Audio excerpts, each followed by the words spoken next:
Good evening to everyone again. So let's start again. My name is Nicola Deschia, so I'll be your moderator for tonight. I hope you're all enjoying the end of the week and the evening, and the bar is open in the back, and so please feel free to take your drinks and combine with the food for thoughts that our speaker will give us today. So. Well, most of you probably already know this is like an event of the Stade Salon Urbain, and it's a series of public lecture organized by the Brussels Center for Urban Studies of the VUB, where we invite speakers from all across Europe to share with us their reflections and thoughts about and research and about a theme that we select every year. And so the theme of this year is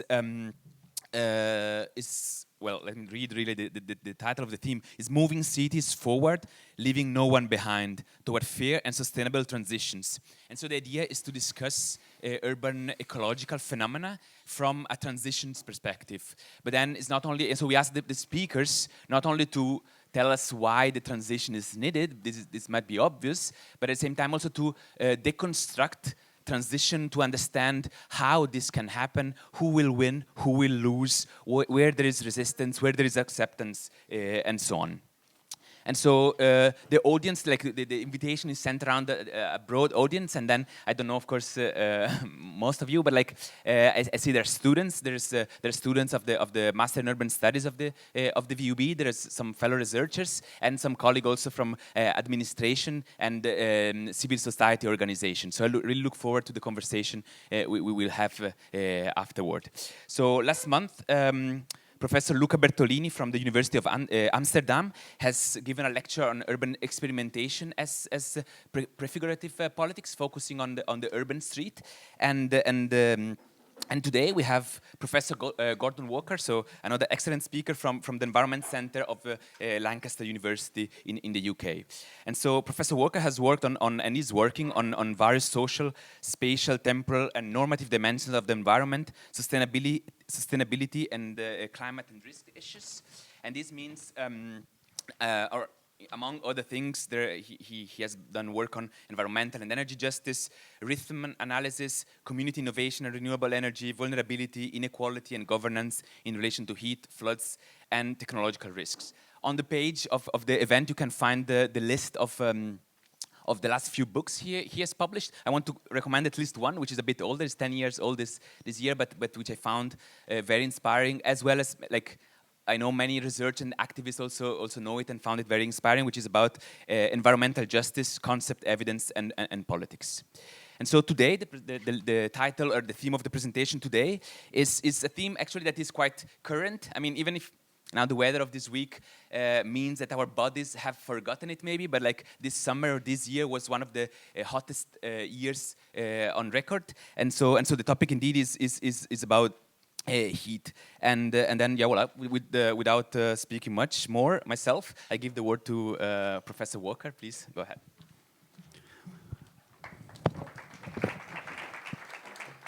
Thank you. Hello, everyone. Good evening. Thanks, Nick, and thanks for the invitation to be part of this series. Looks like a really fantastic set of speakers you've got coming to Brussels. And it's really nice to actually be here in person rather than having to do a talk to a computer screen and imagining people are listening to me. So yeah, hopefully we can have a really interesting and fruitful discussion after I've talked for a while. So it's a slightly overdramatic title maybe, but I was encouraged to give a title which maybe was slightly provocative, particularly the unlivable killing machines bit. But heat waves do kill people, and they are a really serious phenomenon in the world, becoming that much worse due to climate change. And cities and urban spaces generally are where the problems of heat waves are particularly concentrated, and I'll go through and explain some of that. But first of all, I want to make clear that I'm actually on strike at the moment. So that's it. That's all you're going to get. So goodbye. Well, I did have to wrestle with my conscience as to whether I should still be here today. But I decided I was actually doing this talk for me, not for my university.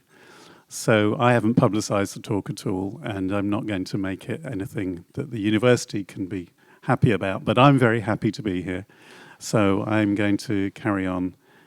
But we are in yet another dispute in the UK about all sorts of things to do with the state of higher education. And let's hope we win. Thank you. I'll perhaps be a bit more positive about our chances after that round of applause. So, this year has been pretty extraordinary for all sorts of reasons. But one of them has been temperature and the levels of extreme heat experienced around the world, which have, as we know, broken all sorts of records in all sorts of places, and far beyond anything that we really imagined would be happening this soon with climate change. You know, some of what's happened this year is towards the extreme end to what the climate models were expecting. So, and it is all around the world. So here I've just picked out a few examples. India extraordinarily suffered more than 200 heatwave days. If you think how much of the year that actually is, that was actually under what they define as heatwave conditions. Pakistan, before it experienced extraordinary floods, had a really intense period of heat waves. California, parts of Australia and so on. You could keep on going around the world. So this really, in a way, felt like global climate change, because this was something that was happening on a scale and to an extent that was unprecedented. Obviously, in Europe, we had our own version of this, particularly in July and into August as well, but particularly the July 18th and 19th heat wave, which set records all over the place. In the UK, it was really striking how much the maximum temperatures had gone up from the previous record. You know, often these temperature records have been broken in a very incremental way before, but this was a really quite sudden jump, and it happened in lots of places around the country as well, simultaneously. So this was really unprecedented. And obviously, a lot of consequences flowed from particularly the 18th and 19th heat wave. I couldn't resist this because I was looking at, well, what was the Brussels heat wave like? And what did I find? Firefighters in shorts as the lead. Do you all remember seeing firefighters in shorts during the heat wave? No, apparently this is an exciting thing, exclamation mark.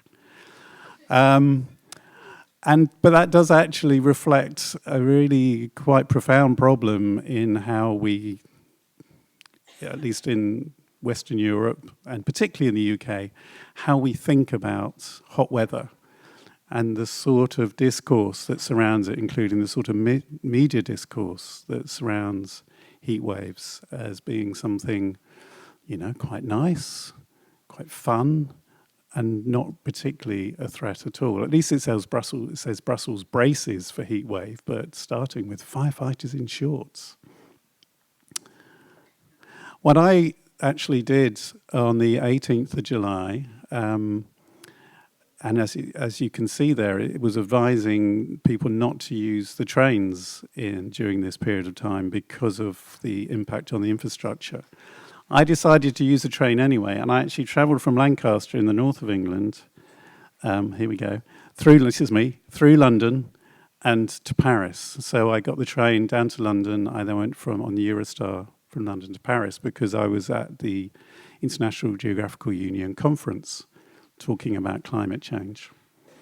And I sort of wondered, should I actually still do this journey? They said you only journey for essential purposes. Was it essential for me to be at the IGU conference in Paris? Could debate that for a while. But actually, I decided to go because I wanted to experience what it was actually like to be in London and on transport systems and in Paris during this really extreme period. And it was quite an experience on a number of levels. I've never given a talk in as hot a room as I did in Paris. And it was partly about enabling myself to reflect a bit in a very sort of real and immediate way about what was going on during this time. And one of the things I did was write something in a style of writing that I've been experimenting with a little bit in relation to work I've been pursuing for a few years on rhythm analysis. So anybody knows rhythm analysis, I'm not going to talk about this at any length, by Henri Lefebvre. He uses quite a sort of poetic style, very sort of first-person style to write about the experience of various things in the city in a very sort of rhythmic way. So this is what I wrote, and I'm just going to read through this because it captures various things that I'm going to talk about in a different style, in more detail over the various parts of my talk. So here goes. All those rhythms of fossil-fueled empires, all those beats of switching on and powering up, have pushed this city's thermal polyrhythmia into overload. A never-seen-before pulse of heat, not in its proper place or time, an interwoven mass of solar power absorbed, reflected, and re-radiated, building its force, finding its way, making its mark. As I walk alongside traffic through a microgeography of sun and shade, I sense with my skin this throbbing thermal landscape, a supercharged patch of tarmac, an engine burning the air, a surge of heat disgorged from cooled office into passing pedestrian, the body sleeping, we hope, in a hot and dusty alcove. My movement, my rhythm feels harder, slowed down, my breathing, my pulse working to keep control, my sweat seeking out a movement of air, an opportunity for evaporation. More hydration, more often, a gulp, not a sip, a bottle to recharge. Conditioning and yet more conditioning, spinning and juddering in boxes, energized to keep those no longer temperate rhythms of the outdoor outside, and the anti-rhythm of the indoor climate intact. Is this how we are to adapt the urban polyrhythmia? More energized thermal tech? Better to learn some new choreography, a Mediterranean dance outdoors of when to exert, when to rest and linger, of how to find the cool spaces, the cool times. And indoors, an unfamiliar coordination of curtains, windows, blinds, front and back to front, making dark in the daytime. Pay attention now to orientation, to the sun, rhythm, to breeze and flow. Save the conditioning for those whose bodies cannot sustain the corporeal eurythmia, whose aging tangle of sweat, breath, pulse and blood flow may well collapse under the load of carrying so much. Beating hearts broken, an ambulance called. And moreover, save the conditioning, save the energy for those who had little to do with the making of this thermal disaster in the first place.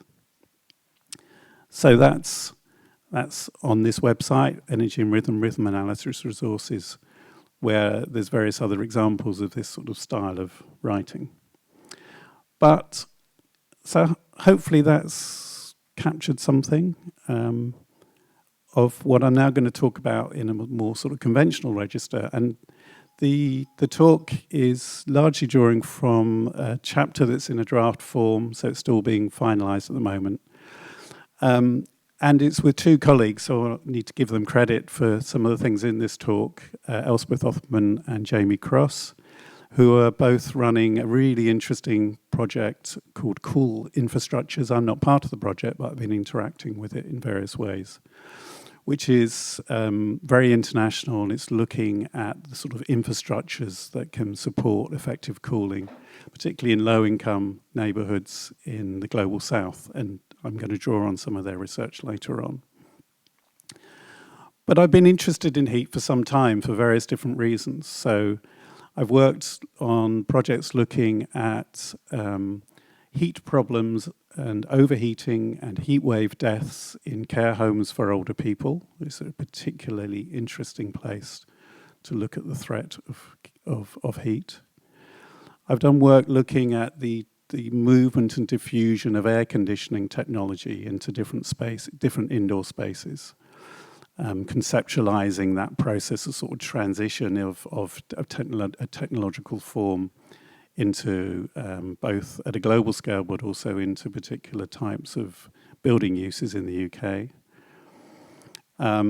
I've integrated heat into thinking on social practice theory and then into rhythm analysis, at the bottom in a project that was looking at the heat stress for outdoor mine workers in Australia working very, very extreme temperatures, very hard labour, and what that was doing to their bodies.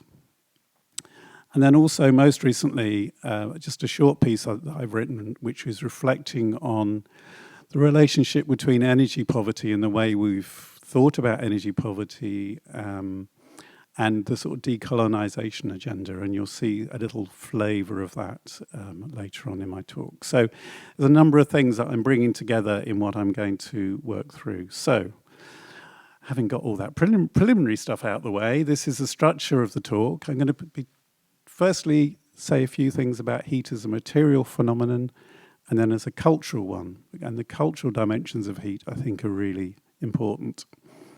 Then to look at overheating and harm, and here I'm largely going to be looking at harm in terms of health and well-being, so it's on bodies, on people. Then get into the different dimensions of what produces vulnerability to heat, and it is a number of different things that come together. And also introducing the idea of thermal agency, and then we've been using the capability approach of Amartya Sen and Martha Nussbaum to provide a framework for thinking about what we're sort of working towards in wanting people to be able to keep their bodies cool and healthy. Then looking at cooling inequalities in a global south context and in a global north context, and then finishing off with some thoughts about moving towards more inclusive forms of cooling, all in the next 45 minutes, so we'll see how we get on. So firstly, heat as a material thing. So this is like, in a way, this thinking about heat as the way that physicists think about it. It's an energy form. And as an energy form, it's really supremely pervasive and ubiquitous. You know, it's fundamental to the planet. It's fundamental to life on the planet, and that's why with climate change, shifting the heat balance in the globe is so threatening to all aspects of planetary existence. And we myself and Elspeth wrote about this in 2018 to try and sort of capture the way that heat sort of transcends scales. It is part of the Big Bang of the forming of the universe. It's about the sort of micro metabolisms going on a routine basis in our bodies and pretty much everything in between. So heat is ever present, it's always with us, and it's absolutely fundamental to the fact that we can exist on this planet. And it's constantly on the move. It's always sort of flowing and moving around and exchanging, things heating up and cooling down. Heat is very rarely sort of static and held in a sort of very constant form. There's always flows and movements going on.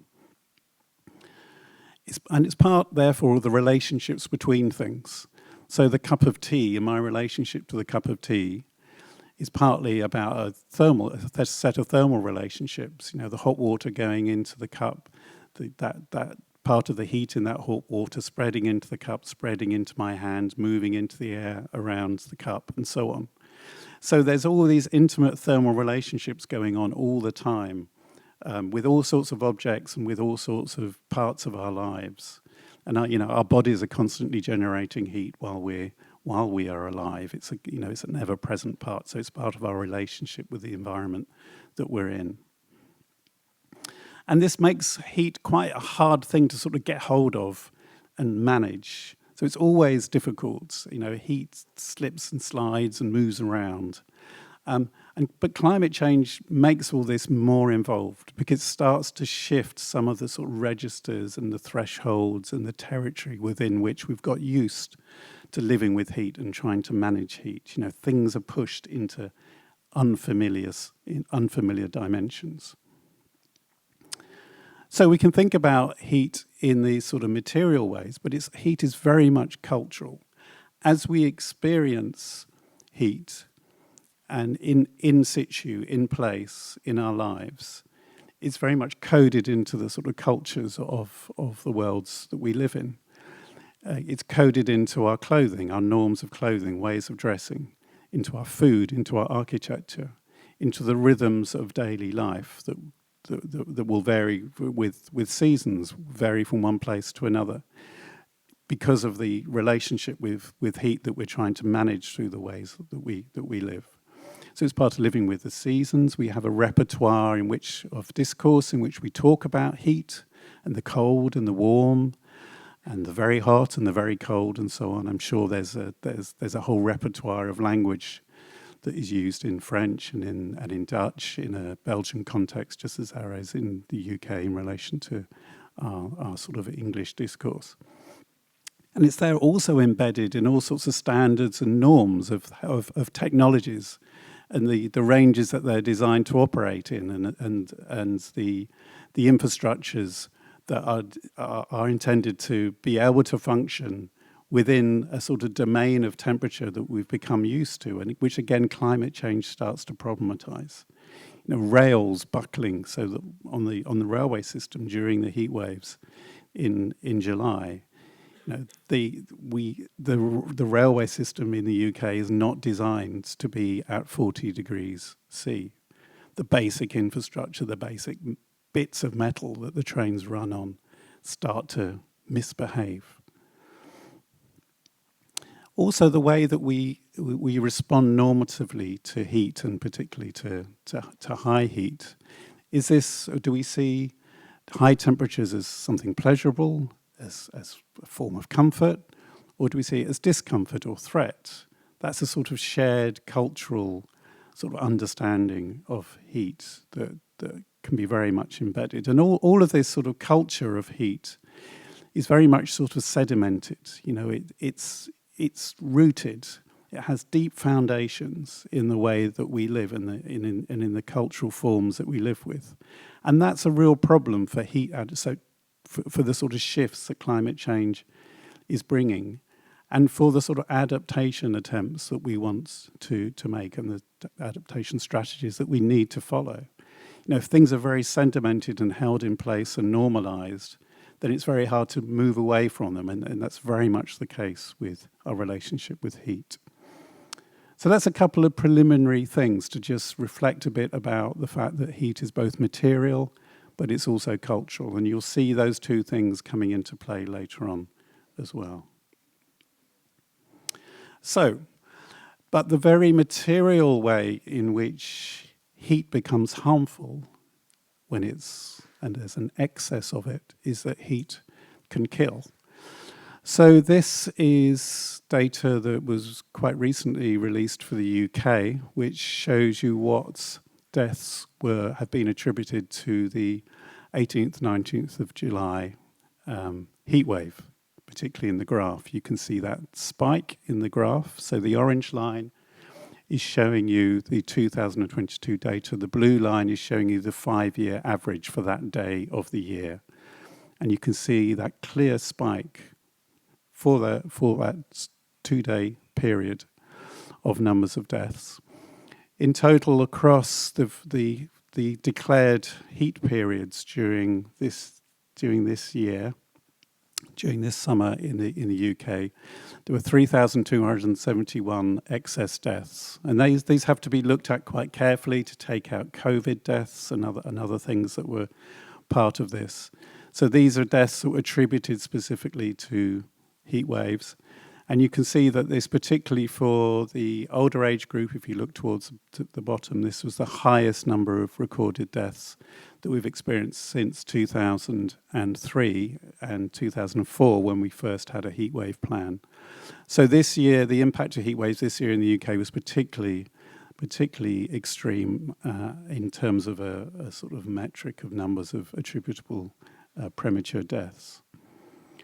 And just yesterday, I picked up some reporting at a European scale, which says that in this report from The Guardian, over 20,000 died in Western Europe summer heat waves. And it included some figures for individual countries: Germany, 4,500, Spain, 4,655. France, there were two figures, and I haven't quite worked out the difference between the two. I don't know whether the data for Belgium has been released or anybody has seen it at all, but I imagine it will be of a similar order to these figures. So this is significant stuff if we are concerned about deaths, as I presume we should be.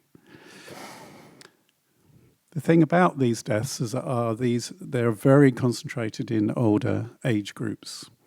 And these are deaths that aren't always immediately visible to us at all, actually, when heat waves are happening. Often takes some time for the excess death figures to be available, to be verified, and to be attributable to heat wave periods.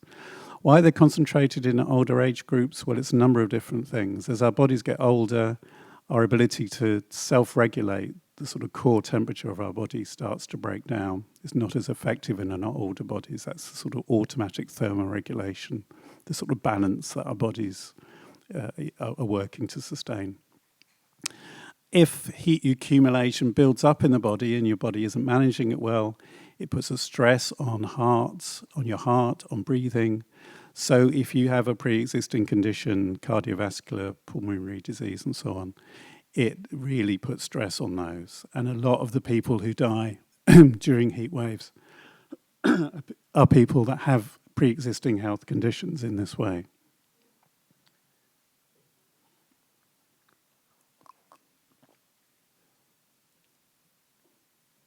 Some medications get in the way of thermoregulation, and dementia and various other forms of mental health condition can play into people not realizing that they're under heat stress, that they need to hydrate, and so on. So there's a number of different reasons why you get this concentration in the older age group. And I mean, I'm going to pick up on various things later on, but it's interesting that we know this level of detail about what's going on in countries like this one and my own. We know very little about what goes on in the sort of global south. A sort of systematic review of health research on the impacts of heat waves came up with quite what I thought was a rather striking conclusion. As they say, the global distribution of research into heat waves and their impact on human health is not uniform and tends to cluster in regions with high levels of resources and income. They found no studies at all focused on Africa. In other words, we know nothing in any detail about what the impacts of extreme heat is across the whole of the African continent. So, and I'll come back to other reasons why maybe the way that we think about heat in other parts of the world might be problematic.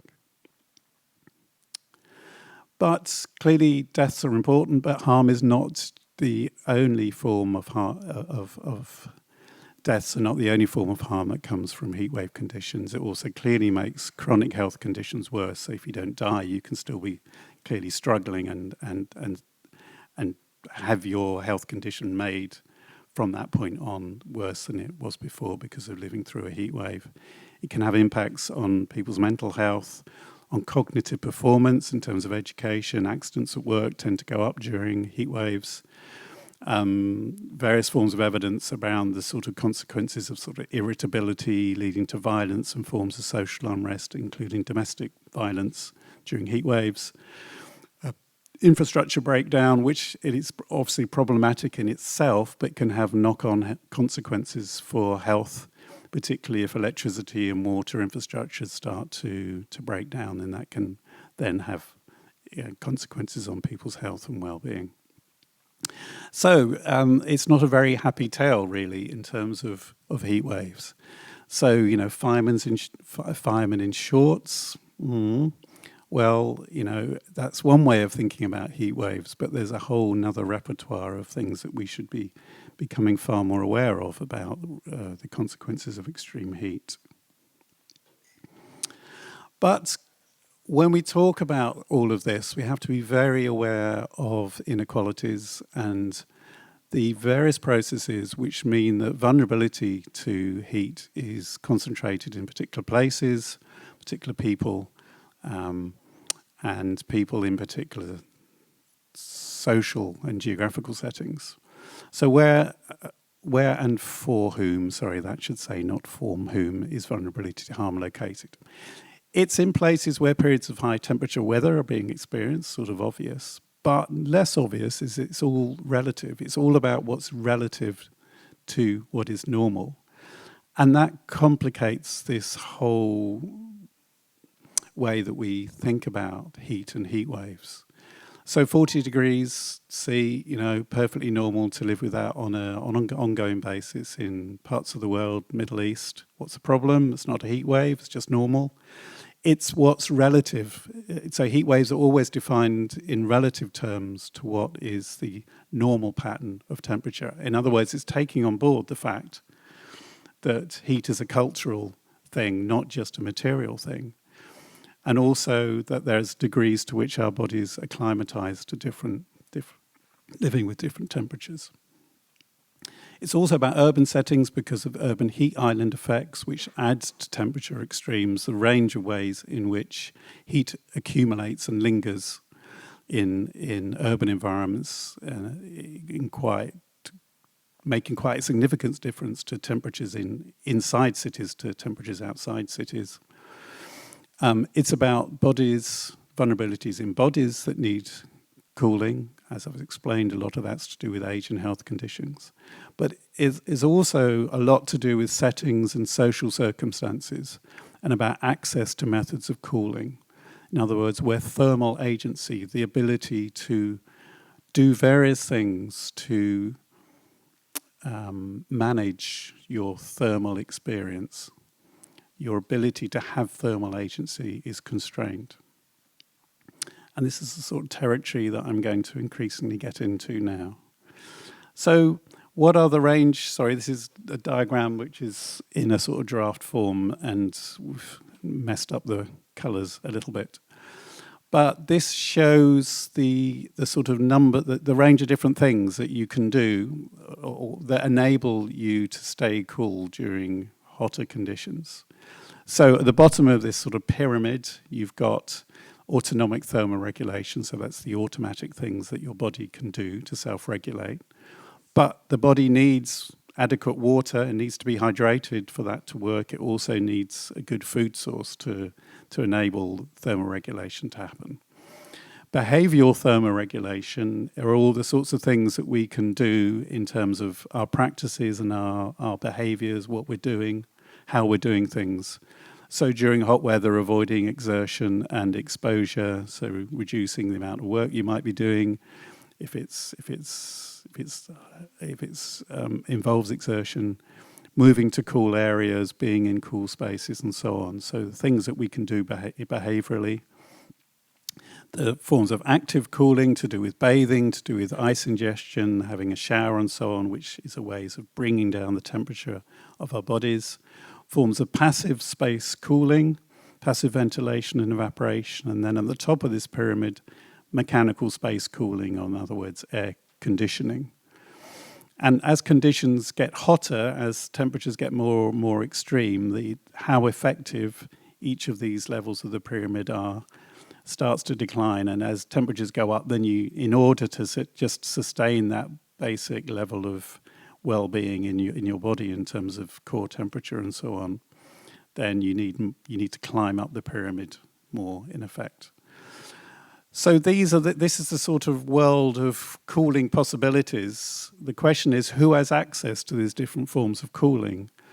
Who's limited in their thermal agency?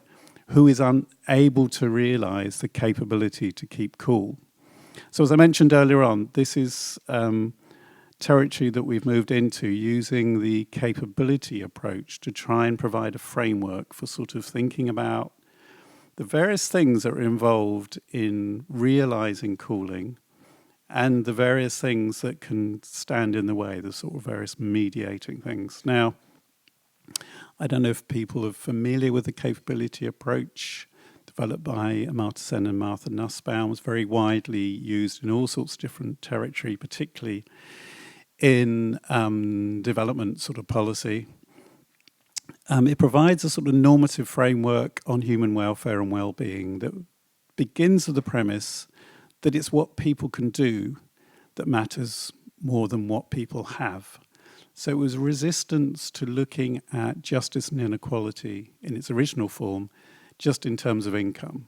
It said you can't just measure people's their quality of life, their well-being, in terms of income, you need to actually have a much more complicated view than that.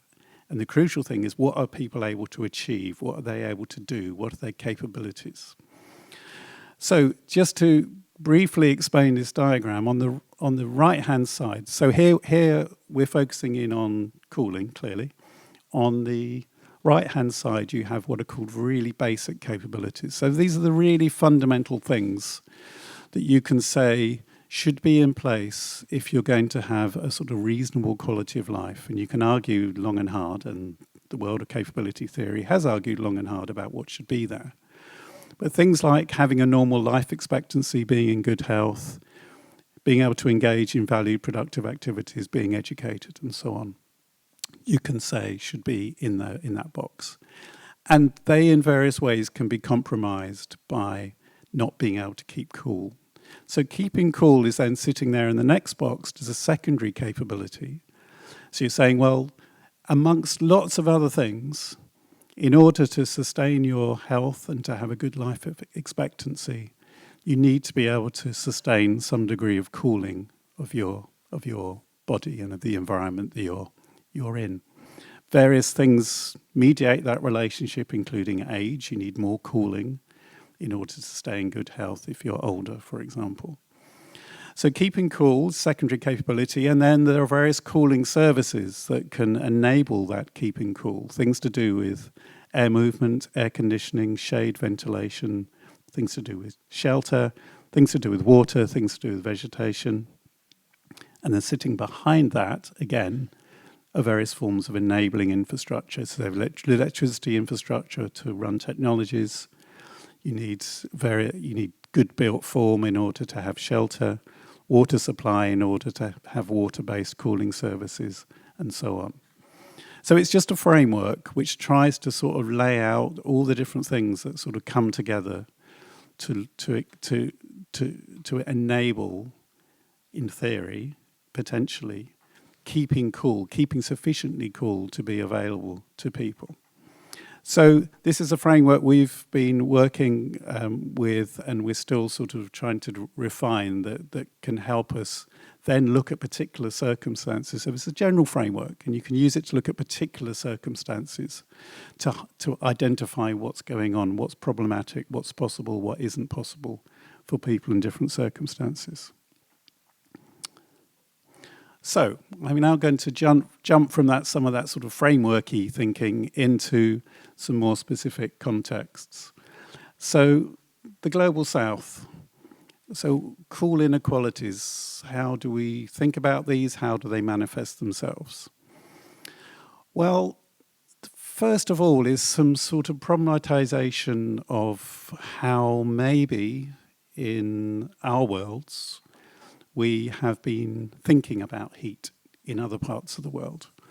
So there is a widespread assumption, I think it's reasonable to say, that the tropics, being typically hot, are well adapted to heat. So if you're saying, well, there are hot parts of the world, therefore, maybe somewhere in our heads, we've always thought that, well, okay, people are used to living with heat. There's good forms of adaptation going on there. And various things can play into that. So physiological acclimatization, to some degree, your bodies acclimatize as you move into a hotter environment, your body readjusts itself. A certain degree of biological acclimatization goes on. All the things I talked about earlier on in terms of heat as culture, so there are culturally embedded norms of dress, vernacular architecture and so on, for example, in the Middle East, in desert environments and so on. We could identify lots of things rooted in culture which effectively are a form of long-standing adaptation to heat. And therefore, there are sort of ways of living that have been co-produced by the local climate. I think those are sort of reasonable things that we tend to think. But certainly I worry, and I think other people worry, that there are sort of colonial overtones to how we assume this sort of acclimatization and happy adaptation, particularly for sort of non-white bodies. Maybe this is a bit of a privileged Western perspective. sort of plays into how we think about heat in other parts of the world. So that's one thing, and I think that is something that's part of this sort of decolonization agenda. Do we need to sort of worry a bit more about heat in places where we may assume that it's maybe unproblematic? Secondly, I think it's the case that these sort of traditional practices, the idea of traditional dress, traditional vernacular architecture being well adapted to heat, these haven't necessarily been sustained in the global south in the face particularly of rapid urbanization and all the things that go on around that, but also in sort of modernization processes, the idea of a sort of more globally homogenous culture reaching into all sorts of parts of the world and not being any more very responsive in the way that maybe it has been in the past to sort of situated specificities. And even if we can say, well, okay, there is acclimatization, there is good cultural adaptation, clearly we're entering into territory in parts of the global south where we really have to ask questions about whether or not those assumptions can hold under ever higher heat extremes. So, you know, the media report on the right-hand side, in India, summer heat may soon be literally unbearable, sort of reporting saying that are these temperatures in Indian cities getting to the point where you really cannot live in them unless you have air conditioning. And various studies, for example, Palin El Tahir 2016, sort of looking forward in terms of projections of climate change and heat extremes, saying, you know, you're getting beyond the threshold for human habitability in territory where you've also got expanding urban populations, and that's really getting quite scary. And therefore, we really need to problematize some of these assumptions about, you know, tropical living and its successful handling of heat. So just to give a bit of empirical material here, so the project that I talked about earlier on called Infrastructures with Elspeth and Jamie, my co-authors, that have been working on with a team of collaborators in a number of different countries. So they did some really interesting survey work that was both a COVID project, but also a heat project because they did the empirical work during lockdown. So they did a survey of 4,500 low-income residents in 4 cities, Jakarta, Hyderabad, Karachi, and Douala. And these are all places that experience high temperatures. During the survey in Karachi, there were temperatures up to 42 degrees C for quite an extended period of time. And they were sort of looking at how do people access cooling? In other words, how did they try and achieve this capability to keep cool, and what sort of problems were they experiencing? So they found that electric fans were the most often mentioned means of cooling across all the cities. So when the people were asked, how do you try to keep cool when it gets really hot, people say electric fans. But there are really big issues in a number of these cities with electricity supply, its affordability, and its reliability. For example, for the majority of the respondents in Karachi and Jakarta, they had less than 12 hours of electricity per day. In other words, the electricity system was coming and going. So how do you run? You can't run an electric fan without electricity. So if the infrastructure is, you know, the left-hand side of that capability diagram, if the infrastructure isn't functioning, the cooling services that are relied on can't function. Only 7 out of the 4,500 people surveyed had air conditioning. And it was very widely perceived as a luxury that was unfeasible and beyond their capacity to afford the technology to be able to run it. And if the electricity is going anyway, what's the point?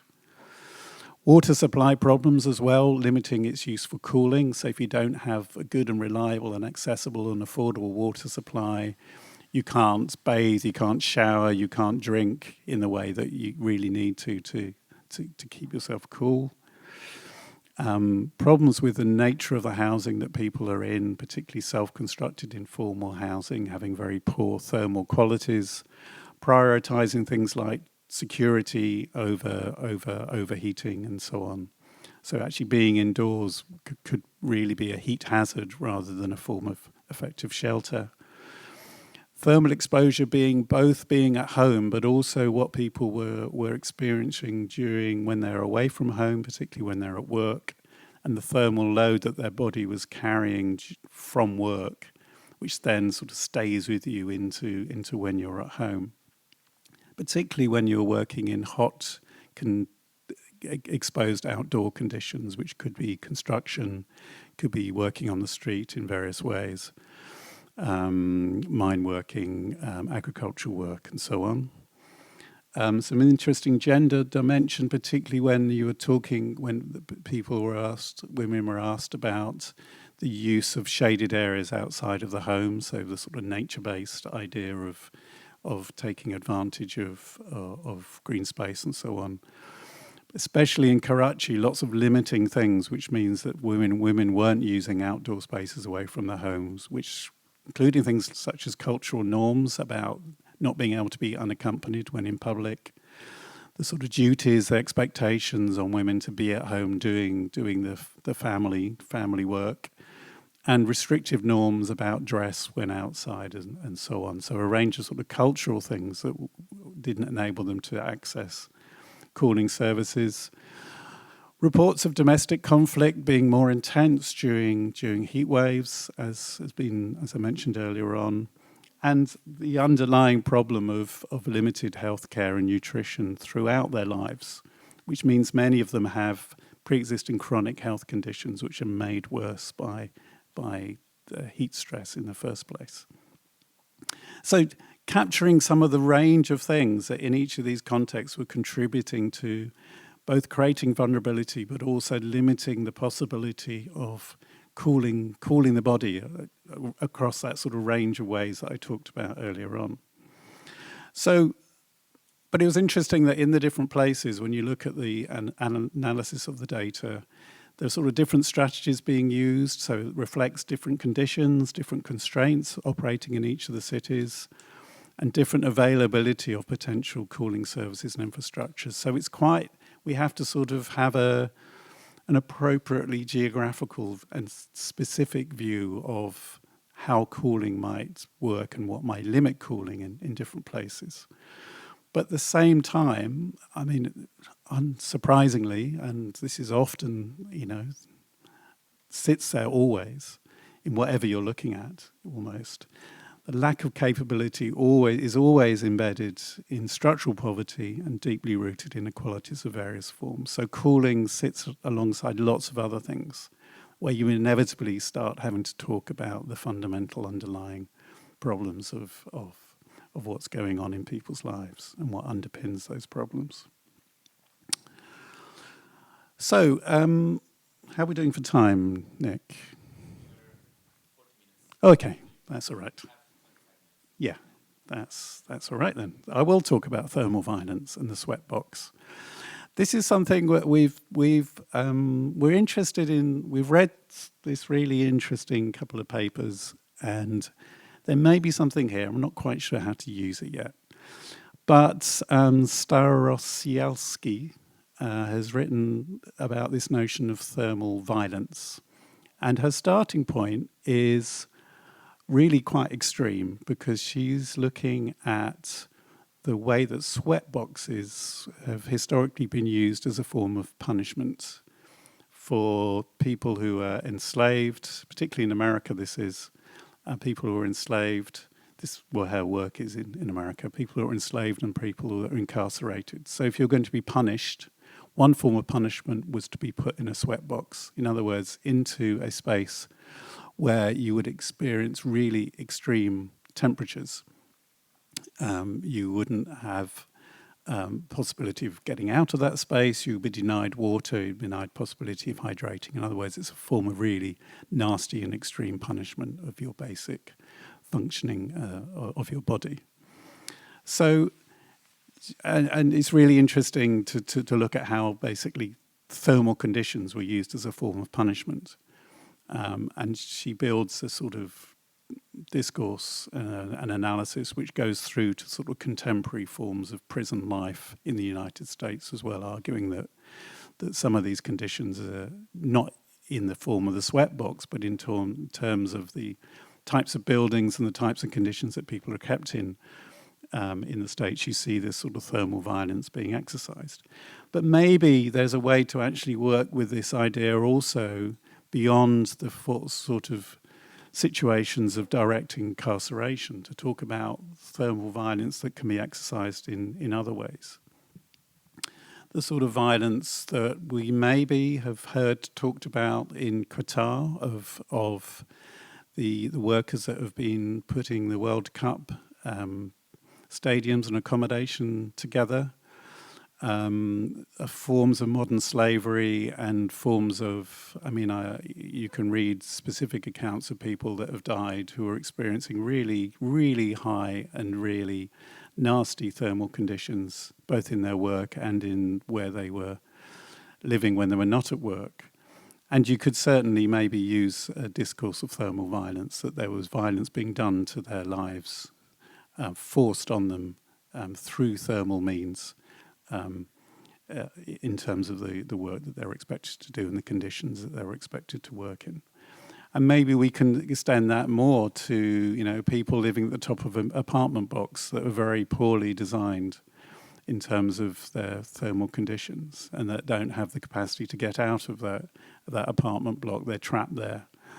Maybe the lift doesn't work, maybe they're old and infirm, and maybe there isn't a lot that they can actually do in that situation to keep themselves cool. In other words, I don't know really whether I'm a bit reluctant to talk about violence too easily and readily. I think there's a lot of that that's gone on recently. I think we need to reserve violence for perhaps some of the more deliberate situations where there is intent behind it. But there's also, maybe we can go as far as talking about violence in relation to incidental outcomes, unintended outcomes. Anyway, I'll move on. So how about cooling inequalities in global north context? So bringing this a little bit more to home. If we just go back to the capabilities diagram, on this left-hand side, I think we could say that a lot of that sort of basic infrastructure in global north context is sort of in place. It's sort of available and functioning. We expect to have electricity systems that are working rather than cutting off on a regular basis. We expect there to be reasonably good forms of shelter available. We expect forms of water supply to be well maintained and functioning and so on. And to some degree, we have expectations of green and blue space being available to us even in city environments. So there's some degree of infrastructure which is stabilized, but a lot of the rest of what's going on in that diagram isn't necessarily stabilized and universal and broadly available. And I think we can therefore very much talk about inequalities in all of this in a global north space as well. There's a limited literature and research base on all of this. I don't think cooling and heat inequalities generally have been very thoroughly researched. Part of my work and my, I suppose, interest in thermal things has also been concerned with cold homes and fuel poverty and energy poverty. So there's a big literature, certainly in the UK, on all of that, about living with cold conditions. Very little, because of what's been normal, I suppose, focused on hot conditions and inequalities in relation to heat and to cooling possibilities. But what focuses on a number of different things. It focuses on experiences of overheating, particularly in home spaces, poor building design of various forms, or just building design that was oriented towards other things other than overheating as an issue. In the USA and Australia, to an extent, you see a lot of focus on inequalities and access to air conditioning. So the literature in the States in particular tends to focus on that quite dominantly. It's like who has air conditioning, who doesn't, who's able to use it, who can afford to use it, who can't afford to use it. So that's a sort of metric of inequality. because of how far air conditioning has permeated domestic life in a American context. Some focus also on the sort of limited resources and agencies available to people for effective adaptation. Specifically on heat waves, along with the things I've already talked about, various parameters of social isolation and safety being issues during heat waves. So if you remember the 2003 heat wave and that Paris experienced in a particularly impactful way, part of the explanation that went on in Paris at that time was that there were significant numbers of older people that were left in Paris during August by themselves because the Parisian families have done what they traditionally do, which is to go on holiday and go off to the coast and so on. And they'd left behind their older relatives well, the cliche was the grandmother living in a top floor apartment in Paris was overheating, didn't have the usual amount of social contact that they would normally have. They were very socially isolated, and therefore there weren't people to look after them. But so that was a particular context where social isolation was talked about. But more generally, if you're socially isolated, you're not going to have the interaction and the support that you maybe need during a heat wave if your health is becoming compromised.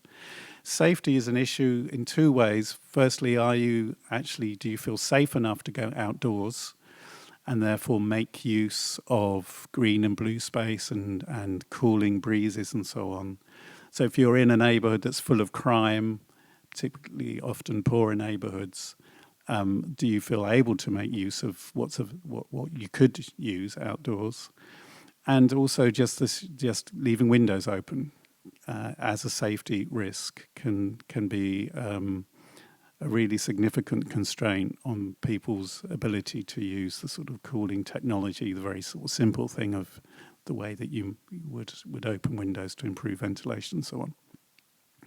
Uneven access to green and blue space, a lot of evidence that you get inequalities in the distribution of green and blue space that often relates to deprivation and poverty. So wealthier areas have more access to green space than poorer areas, particularly when you take account of private gardens, private squares, private backyards, and so on. So outdoors is often more available as usable space if you're more wealthy.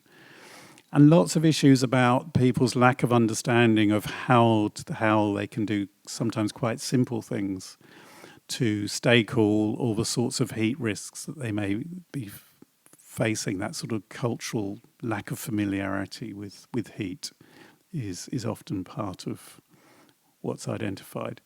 So, for example, this is one of only a sort of handful of more interesting, I think, empirical studies done in a European context by Harriet Thompson and colleagues, was looking at various places in Eastern and Central Europe. They found through their research a strikingly unequal adaptive capacity to keep cool, with households facing many constraints on their ability to make the sorts of changes that will enable them to achieve sort of better thermal conditions. Things included housing tenure, so if you're renting, it's much harder to make adaptations to your home. The availability of cooler gardens or nearby green spaces, perceived safety of being outdoors, keeping windows open. So an example of empirical work that runs through some of these things. Poverty, as I've already explained, is often implicated in all of this. In the United States, also, race has been one of the dimensions of inequality that features in the literature. So black and poor neighborhoods suffering things more in more stark terms than other neighborhoods. Outdoor workers, again, are a focus. And institutional settings, particularly for older people. So some of my own work, as I explained earlier on, particularly focused on care homes, and which are residential nursing homes. And there's some real problems there about both a sort of clash between a culture in the UK this is, a culture that says that the risk to old people is being too cold, not being too hot. So it becomes an obsessive keeping older people warm, even during the summer, which runs through the sort of culture that there is around what it means to care for older people. So one of the metrics of being a good carer is keeping an older person warm. And we haven't got to a point yet where we can also simultaneously say, yes, but during the summer we need to keep older people cool. And there's lots of real issues around how we sort of make that more normal. So I've run through lots of problems. I've run through lots of dimensions of heat risks and cooling and the way that cooling can be compromised and limited and thermal agency can be lacking and so on. So how do we move towards a more sort of inclusive future so that more people can effectively access the cooling that they need? Well, the starting point would be to say, well, resist air conditioning as an adaptive solution, particularly where air conditioning isn't already permeating indoor spaces. And there are a number of reasons for this. Firstly, because more air conditioning at the moment means more carbon because it's more energy use. You're adding to energy demand just at a time when we need to really be focusing on driving energy demand down. Even if we're decarbonising, we also need to use less energy. So overall, for multitude of reasons. And there are other environmental impacts that come from air conditioning systems as well. But also, affordability and energy poverty is really crucial here. Air conditioning might be an effective form of adaptation for people that can afford it, if we just focus on the adaptation bit, not the mitigation bit. But it's not going to be affordable for people on low incomes. So it can just become another form of energy poverty, which we absolutely need to try and avoid. So my general orientation, I suppose, is, and has been for some time, is to argue against air conditioning. But I think there is a but here. And this is, I struggle with some of this, perhaps less for the first one. I think where you're talking about really vulnerable bodies, really vulnerable people, then air conditioning, you can certainly build the argument that you should be using it. Maybe on an emergency basis. So some of the better care homes that we looked at in our project had air conditioners available that they could bring into their care home environments when heat waves were coming. So they would cool specific rooms in the care home using air conditioning systems and move their residents into those spaces during the period of the heat wave. Arguing that they needed to do that, it was the only effective measure they could use. So these were fairly unique care homes out of the ones that we looked at. But there's a logic, there's a reasoning which I think can justify air conditioning in that context. But on a bigger scale, it starts to get really difficult. How about cities which are reaching these unlivable temperatures? Unlivable unless you have air conditioning. In those contexts, it's very hard to argue against that unless you're talking about those cities actually needing to somehow be depopulated and people to move somewhere else and so on. We get into enormously big questions about another form maybe of climate migration. And then the thing that really taxes me that plays to these sorts of things I talked about earlier on with decolonization and so on is that, what's the difference between heating and air conditioning for cooling? So I've been arguing long and hard for a long time that everybody should have access to affordable heating in the UK. Okay, so what's the difference between that and arguing that everybody in India should have access to affordable air conditioning? Is that a symptom of a global north perspective, a bit colonial? Or is there a more reasoned argument to go through there? And I'd be interested to see what people think about that, because is air conditioning a luxury or is it a need? I suppose is another way of capturing that. And how much does that that sort of categorization depend on where you're talking about and who you're talking about. So that's something to resist, maybe, to some degree. What are the things to bring forward? Well, there's lots of stuff going on, lots of really interesting projects and experiments and initiatives to find non-energy intensive and or collective alternatives to individualized air conditioning. So this is a picture of not a cool pavement, but a cool road, coating of a road to change the thermal accumulation going on that road. So permeable and cool pavements and roads, green and blue infrastructure, external shading and shutters, internal shutters, blinds, cool and green roofs, building insulation. So a lot in the building and infrastructure space, which can be done to hold down temperatures generally in urban areas, but also make specific buildings respond better, more effectively, and in more passive ways without the use of lots of energy. This entails lots of retrofit investment, better building regulations that are up to scratch for the future, not just the past. So building regulations in a way are an expression of culture, and we need to sort of rethink them for future climates, not just the ones we've been used to. City planning has a lot of a role to play, particularly where we're talking about outdoor spaces, green space, blue space, and infrastructure of various forms. And then cooling shelters as a way of enabling people during heat waves to access cooling, not necessarily not in their own home, but in a collective space. Supermarkets and other such places already play that role informally, but there are examples of in the States, in Canada, and in some European cities, I think, of sort of very active bringing into play of and making available of cooling shelters. A lot more work on heatwave planning and actually implementing heatwave planning very well. Lots of heat management education at a fairly mundane level to sort of get a sort of norms and repertoire of skills into people about what they do during heat waves.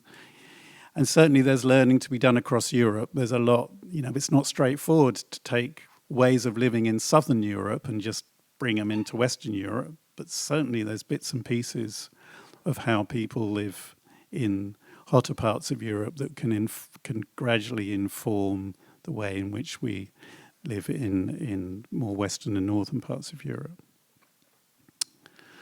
In all of this, some basic principles of justice and inclusion: prioritize the most vulnerable, should be there all the way through. So in the chapter that we're completing, one of our finishing statements is that cool inclusion should be based on whose capability to keep cool is most restricted, whose bodies are falling furthest from a safe homeostatic range, and whose lives are being put most at risk in a more expansive sense. So that real sense that we need to get better at targeting the most vulnerable. We need more research and more understanding, therefore. This is definitely a field which is open to all sorts of types of research that hasn't been done or needs to be done again under new conditions. More public engagement, which includes participatory planning. I think there's scope for lots of interesting citizen science stuff, and Nicola was very helpful in stimulating me to think about this a bit more, and I think there could be some great projects where public are collecting information, doing research on heat and aspects of this sort of possibilities or limitations of cooling, community-led action as well, and also more public activism to actually demand some of this stuff, to make the case for really starting to take both climate adaptation and mitigation seriously, and to do so together. So that's just about all that I wanted to say. So yes, towards cool inclusion, what does this mean? I've given you some ideas, but there's also some debates and some uncertainties in there, things I'm not sure about, and it would be great to get into a discussion of all of this. So thank you.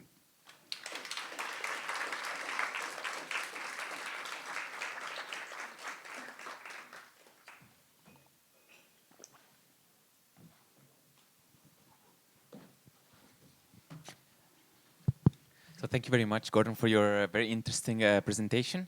So now the floor is yours for questions and remarks. I forgot to say before, this is of course an English-speaking presentation, but if you in the public there's someone who prefers to speak French or Dutch or make questions in French or Dutch, is also welcome. I'll help with translation. So please, is there any question? I don't know how you normally, Lena, how do you normally bring around the, okay.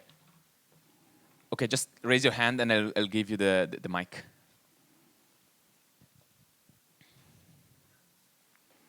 You have, no?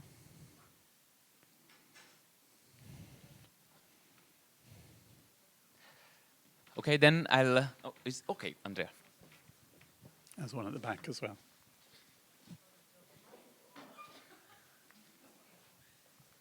Okay, thank you. That was really interesting, and as God knows, that's really relevant for the research that I've been doing recently. So I just was thinking about who controls the mechanisms of keeping cool, and just to ask, are the current global targets and agendas, particularly around net zero and decarbonisation, to mitigate and adapt to extreme heat risks and other climate risks, are they sufficient? And is there enough emphasis on the global heat risk? And how do we tell these messages without sounding catastrophic, when actually, when you think of these projections ahead, that there might be mass areas that are uninhabitable, which might lead to mass migration? You're going to have like food issues. It sounds quite catastrophic. So I'm just thinking, you know, how do we do these public messages? Yeah, I mean that's a good question, and I'm always torn. I suppose whenever I talk about and things to do with climate change, whether I teach about climate change, is this sort of dilemma of, yeah, we want to make absolutely clear some of the catastrophic risks that we're facing and where we currently are in the process of climate change, but we also need to try and hang on to some hope that we can do something about it, we should be doing something about it, and that we can sort of live with the climate change that was already in the system, is always somehow getting that balance. I mean, I was very struck last year that I was doing some teaching on climate change, and I had a student who had a panic attack in the room in front of me because she couldn't deal with actually confronting the things I was talking about, which is the first time I've ever seen that. But it was a very sort of real, visceral thing for her. So I think with heat,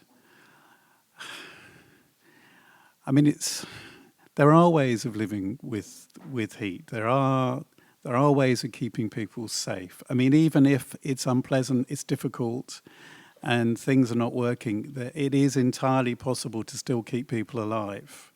You know, the basic fundamentals of keeping your body within a acceptable range is available to us in most of the world. It's just having those various things, like water, like a fan, like being able to know how to be in an appropriately cool, shaded space, and all those sorts of things. Some of them are really quite simple, and somehow that enables us to say, well, look, there are things we can do here. There are distinct possibilities, and we can set up systems of care that work for people who are most vulnerable. We can have the skills and knowledge to look after our older relatives during heat waves and so on. At the end of the care home project that we did, we said, well, the target for the UK should be no excess deaths in care homes during heat waves. You're in a care setting. In principle, all of those people can be kept alive through very relatively simple measures. And so that's a sort of sense of hopefulness. But then it gets very difficult to talk about unlivable cities where you're talking about temperatures where, unless you've got mass air conditioning, you cannot carry on sort of forms of urban life that we've been used to. That starts to feel really catastrophic. We're not there yet, but I think sometimes we need to confront the catastrophic just to concentrate our minds on actually not letting us go into that space. It's an unsatisfactory answer because I don't have any solutions to that, but I suppose I always try to combine some sense of the catastrophic with some sense of the optimistic and the hopeful. Yeah. There was a question at the back over there first, I think, and then yeah, there.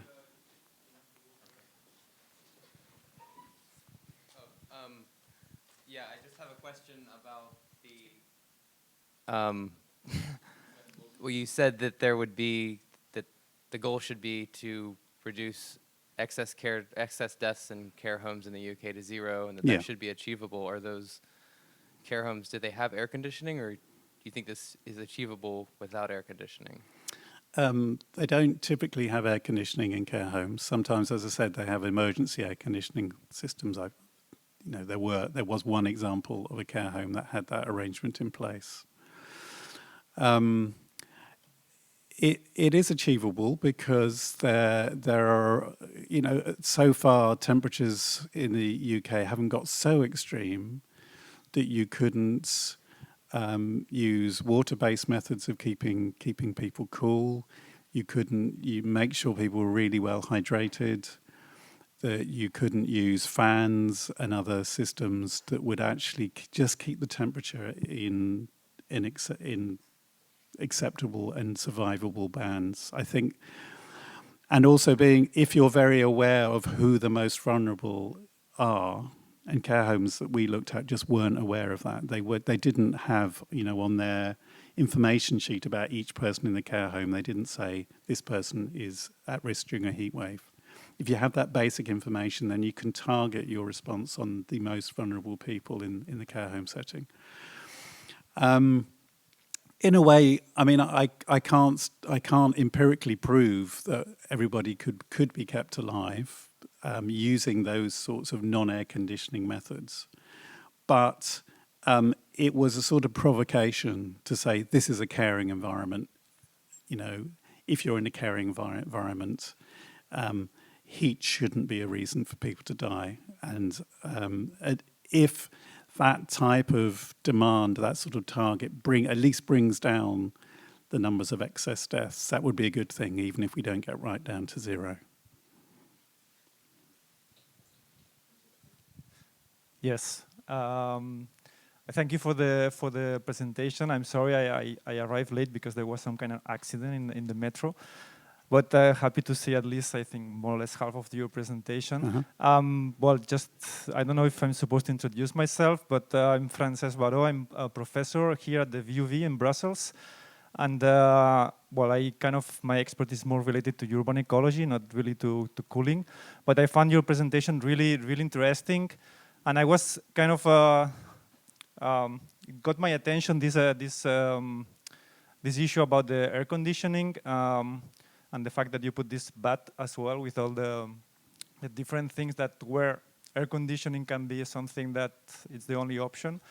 At the same time, now that we have this, we see in the World Cup that even football stadiums can have air conditioning. It's something that it's really crazy, I think.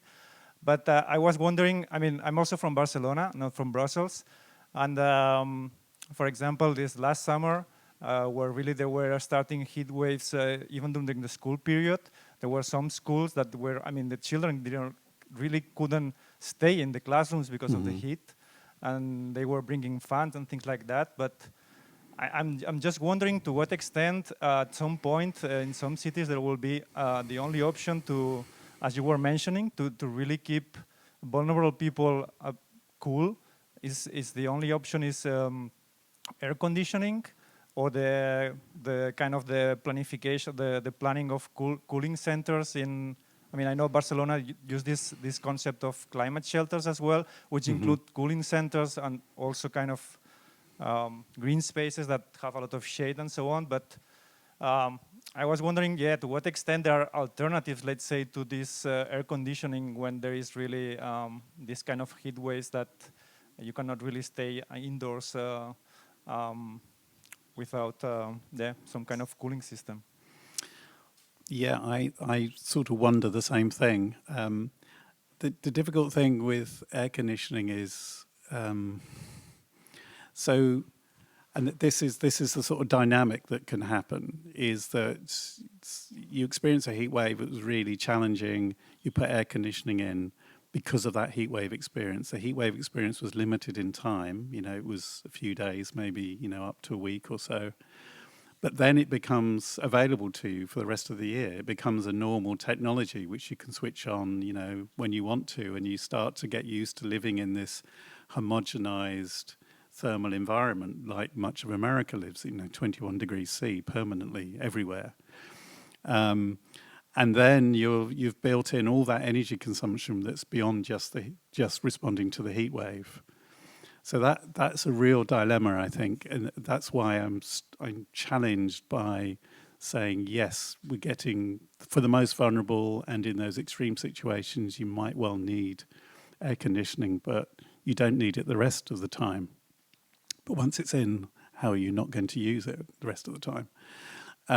Which is why this sort of more emergency type of responsiveness, like cooling shelters and so on, to my mind feels better, because you're saying we need something special during that period when we go from nice hot weather to dangerous hot weather. So we've gone through a threshold and we're into an emergency.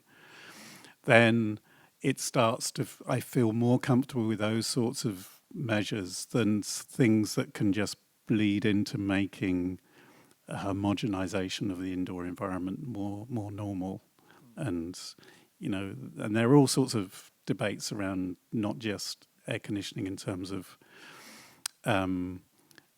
energy demand, but also what it does into forms of social interaction outdoors, what it does to people, a whole range of things which an air-conditioned life, maybe it sort of extracts pleasure from life if you're permanently thermally constant. Yep. Thank you. Here. Hello. I was interested, so you spoke about the multiple scales of effects of heat, and perhaps sort of different ways of thinking through really, really like bodily scales to perhaps international comparisons of everyday sort of adaptations as well.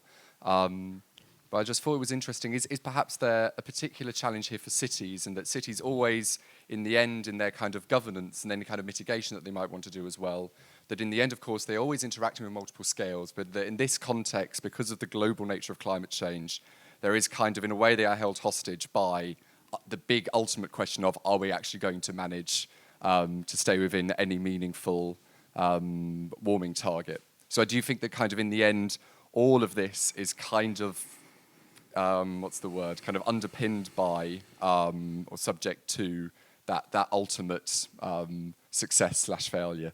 Yeah, to a degree. But again, it's one of these questions where I always want to find a balance somewhere between recognizing that the global scale negotiations, things to do with lines of funding and prioritization and so on that goes on internationally are undoubtedly important.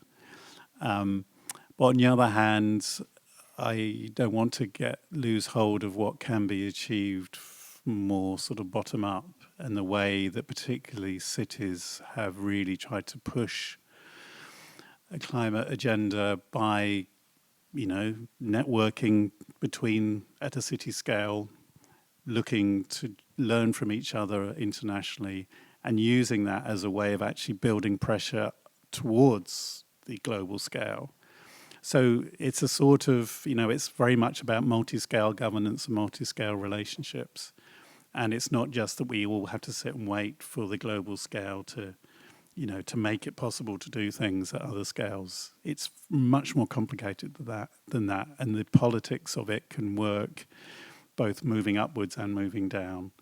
And clearly, it's also not just city authorities. It's also about what the world of activism, the world of community action can also make visible and make important and make urgent. So yes, but would be my answer to that question. Thank you.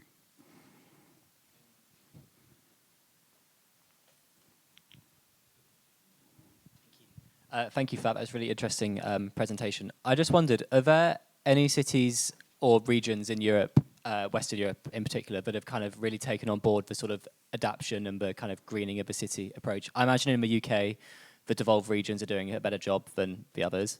But, yeah, if there's any good cases across Europe that we can kind of look to. It's a very good question. I wish I had a well-informed answer. And I'm not sure that I do. I'm not sure. Well, one of the challenges in the UK is the devolved, like Scotland, just because of climatic zones and so on, doesn't have as much of a challenge on its hand as England does. So, to some degree, I'm not sure we can look to the devolved regions as sort of taking things forward. Whereas I think I would agree that often we can in other areas, but specifically to do with heat, maybe not so much. I would be very interested to hear from anyone in the audience that could identify a city which had those sorts of qualities that you were asking about. I would be interested to know whether Brussels has any of that sort of degree of awareness, alertness, strategizing, action going on to manage heat, and whether maybe that is shifting as a consequence of this year's experience at all. So I would sort of open that question to the audience a bit, if anyone else is able to help. Okay, that's a bit depressing that nobody can identify best practice. But I'd like to think we just don't know. We're just not confident. I'm sure there are pockets of brilliant practice out there. That's my hopeful head on. I know Barcelona has been doing some interesting things, going to what you said earlier on. So maybe Barcelona, I hesitate to say Barcelona because it always comes up as a city that's doing 50-minute neighborhoods. Well, it's already achieved 15-minute neighborhoods, and whereas it's more livable than any other city in Europe and all these sorts of things. But specifically on cooling, I know there are some interesting initiatives as well. But I don't feel yes, Andrea.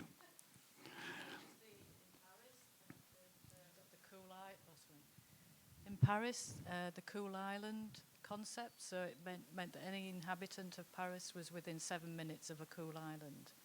And I think that idea has spread to some other cities, but I'm not 100% sure which ones exactly. But Right. So the notion of the cool island is being a space which enables cooling. So it may be a cooling centre, or it may be green space or blue space. That's it. Yeah. And then London, they'd done cool spaces.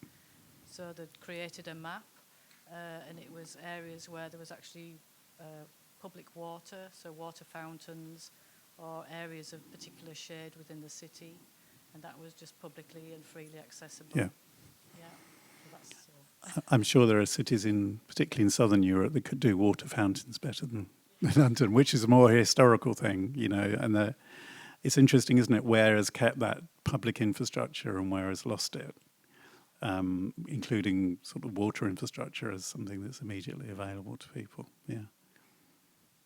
Hi, I'm really interested in how designers can learn from cultural practices, and if you know of any maybe like architecture firms or studios that are drawing from traditional practices in building design.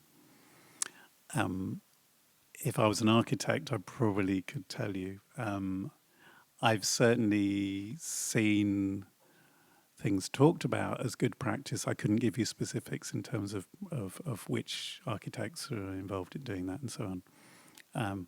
Gaudi was actually very good at doing ventilated buildings. I'm sorry to talk about Barcelona again, but it's really quite striking when you go around some of his amazing designs. I mean, they're amazing in all sorts of reasons, but including in terms of how he built in airflow into his building designs.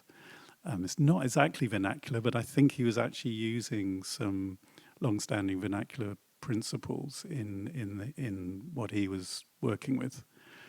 But that's a very uninformed comment. So, yeah. There is a shopping center in Zimbabwe that is inspired by termite mounds to use natural cooling effects. Uh-huh. That sounds like a great example. Thank you.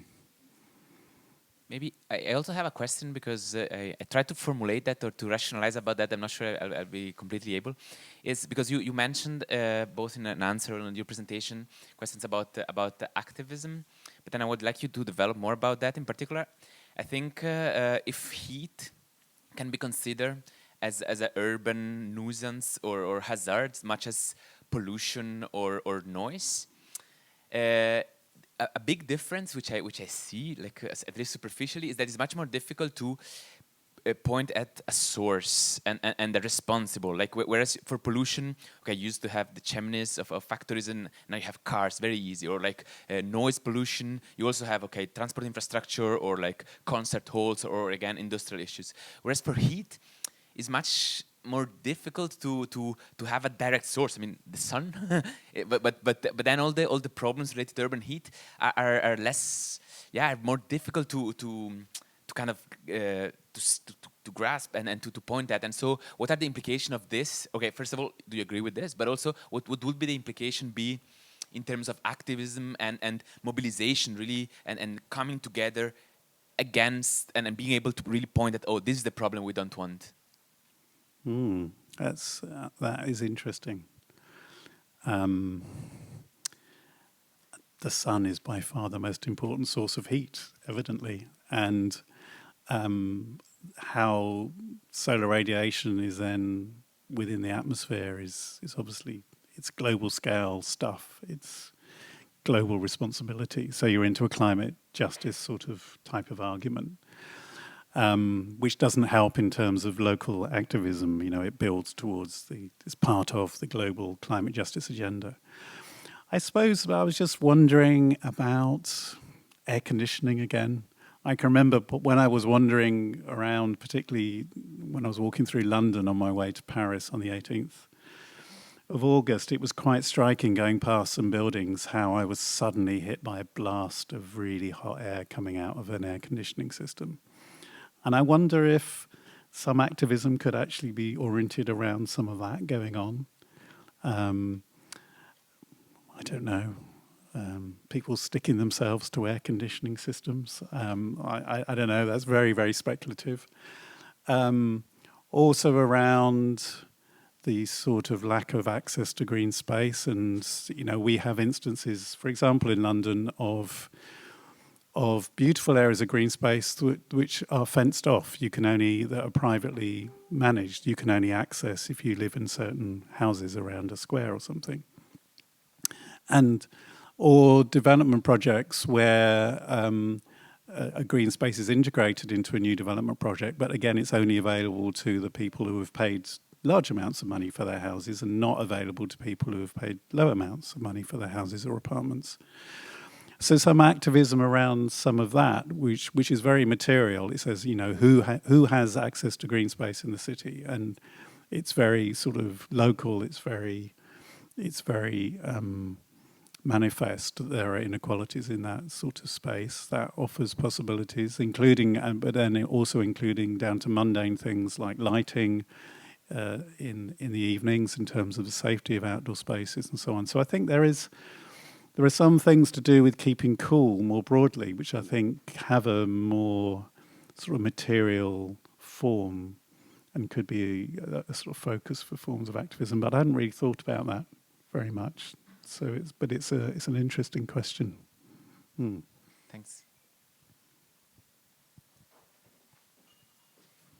Thank you. I'm wondering about the cultural approach to heat and how in spaces where, like the US, where AC is so prominent and there's such a norm for things to be almost cold during heat waves, how we can nudge that that culture backwards to rely less on AC, and then also in places like Europe where heat is becoming stronger, how we can maybe prevent that cultural shift towards air conditioning reliance. Yeah, that's a really good point about actually moving away from that culture where it's become really deeply embedded. That is also part of the challenge because of all the enormous energy demand that is then built up in that.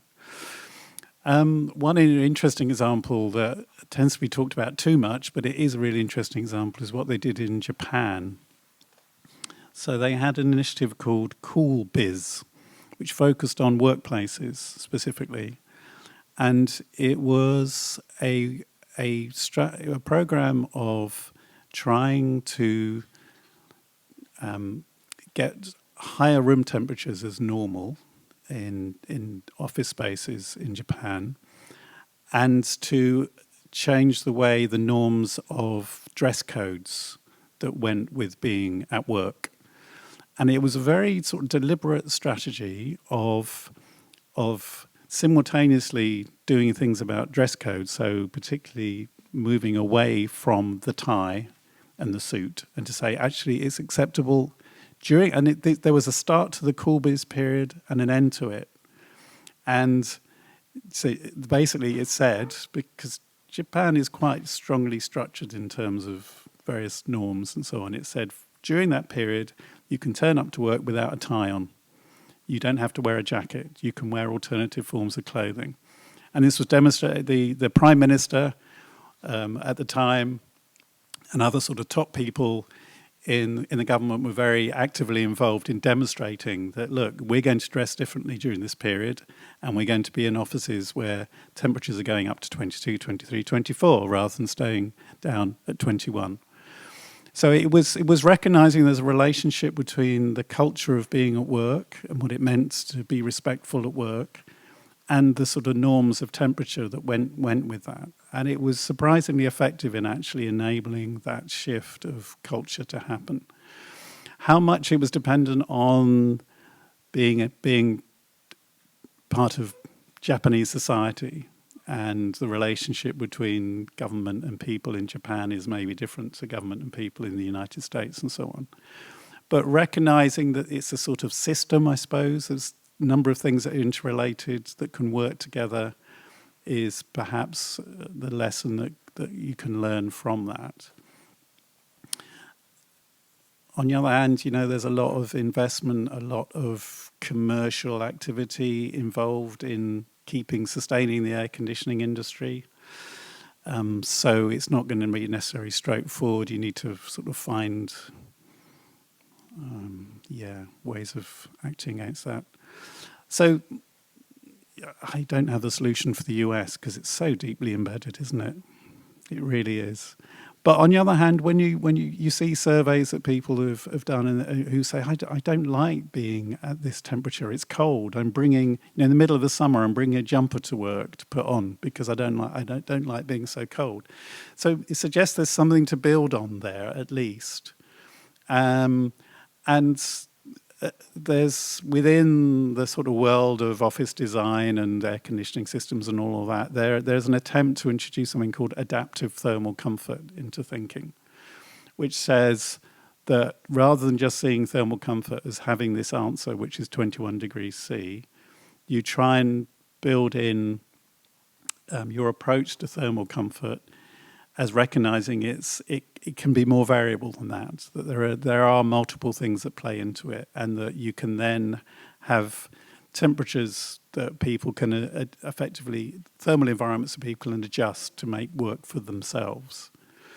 So it's been a sort of attempt within the world of cooling and air conditioning to sort of shift away from norms towards a more sophisticated, more adaptive approach. So I think there are some possibilities there. How we resist the diffusion of air conditioning in Europe is difficult. Most people have air conditioners in their cars. Why on earth did that happen? Why did we go from a world where air conditioning was either not in cars, it was a luxury, it was high-end models, to now being standard?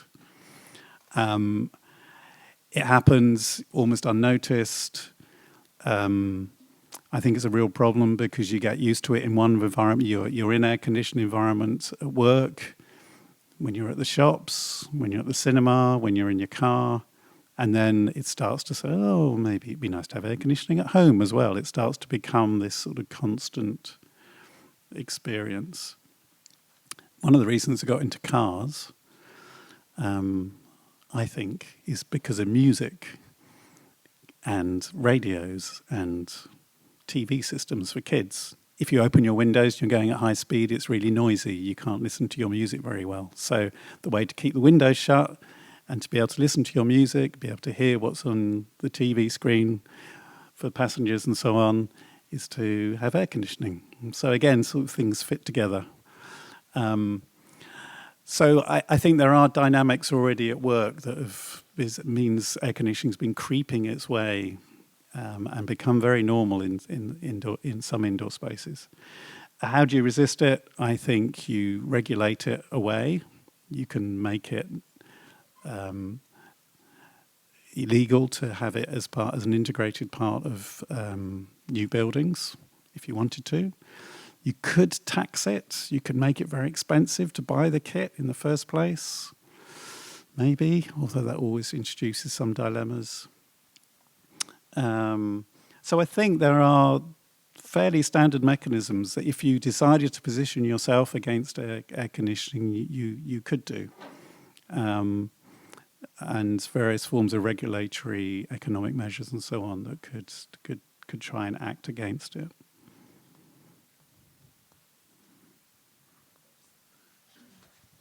I think we slowly need to wrap up. So there is one extra question here. If maybe we can take one more or another one there, okay? And then we unfortunately need to close here. Yeah, I was wondering, looking at the direction which we are going temperature-wise, how much of the impact of green spaces regarding the temperature in the city actually has a future in city planning? There's certainly a lot of interest in what's called nature-based solutions at the moment. In other words, use the capacities of nature to solve problems of various forms in cities. And I suppose the one thing about green space is that it ticks lots and lots of boxes simultaneously. So green space is good for cooling, both in terms of keeping the urban heat island in check to some degree, but also providing the sort of refuge, place to shelter and to keep cool. So they're also good for de-stressing and mental health. They're also good for exercise, etc., etc. In other words, there's a catalogue of reasons why you can defend and should defend green spaces as a good part of city life. And maybe if enough of those positives are simultaneously recognised, then, green spaces and nature-based solutions that relate to those will have a future in city planning.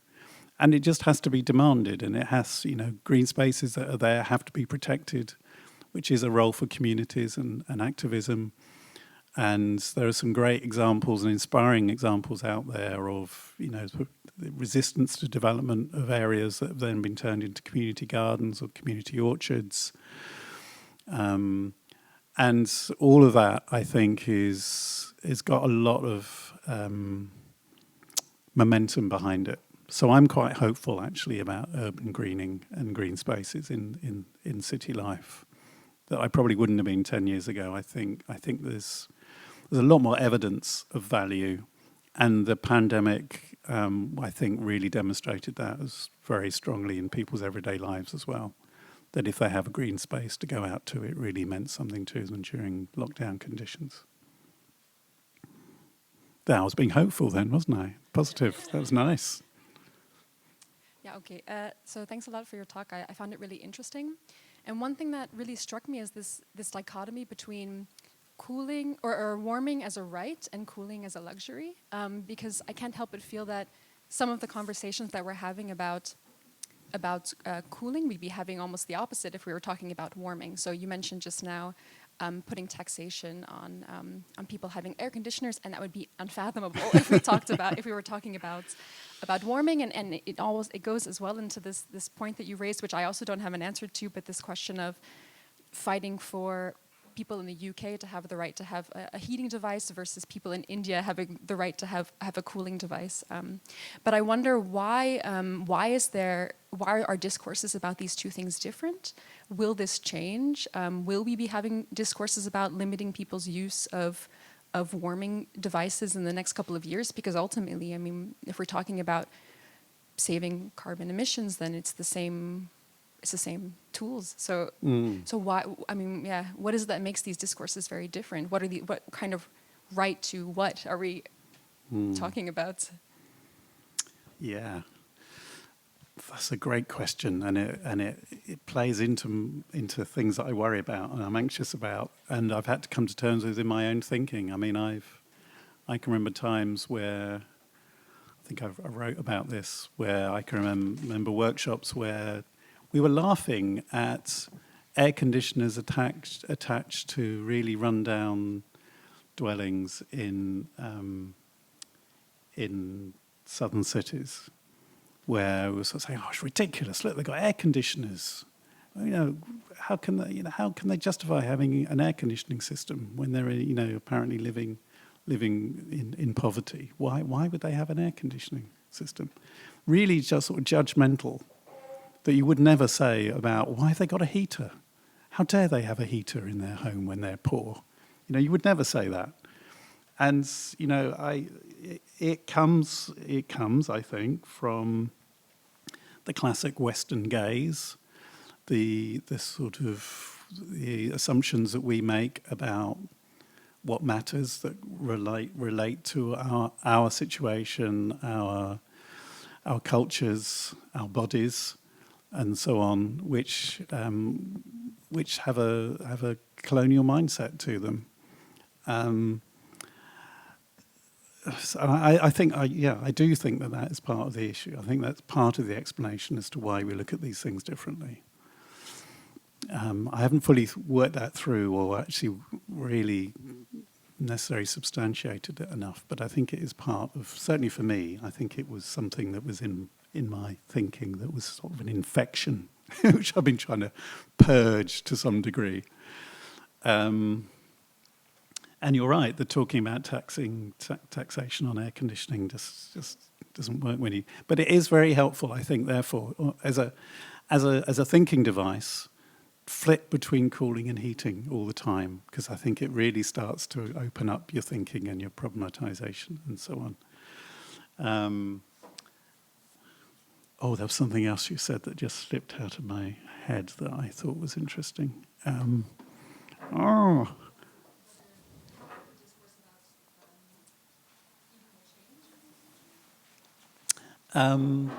Yeah, I mean, it'd be interesting to argue, wouldn't it, that actually one of the consequences of climate change is that we're not going to get as severe winters in Western and Northern Europe as we used to get. And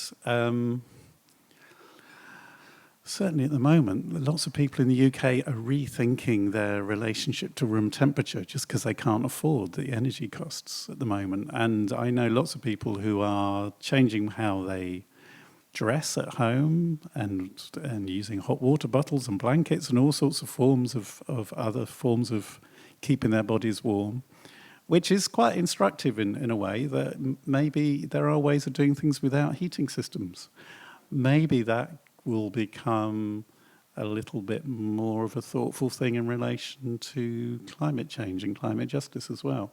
So maybe there could be some bits of rebalancing. Oh yes, the other thing was, as a last thought, clearly at the global negotiations there's been a lot of focus on the loss and damage funds. So the fact that the rich countries should be creating this body of money for countries most affected by climate change to reflect the damage and the loss that they're experiencing. It would be interesting, wouldn't it, if one of those countries said, right, we're going to invest in lots of air conditioning systems to keep people alive as a consequence of the overheating that you've created in the global north. That would really charge the discussion and debate. I haven't heard it, but logically you could mount an argument to say that was a completely reasonable way to spend that money. And I think that's an interesting way to end. Thank you very much. That was some great discussion.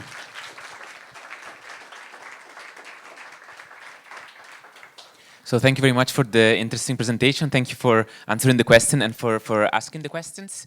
So next lecture, I would like to invite you all, Gordon as well, but maybe you're a bit too far. It's the 9th of December, where Floor Avellino and Dirk Loorbach from Utrecht and Rotterdam University will speak of the transformative power of social innovation for just sustainability transition and on designing radical transitions.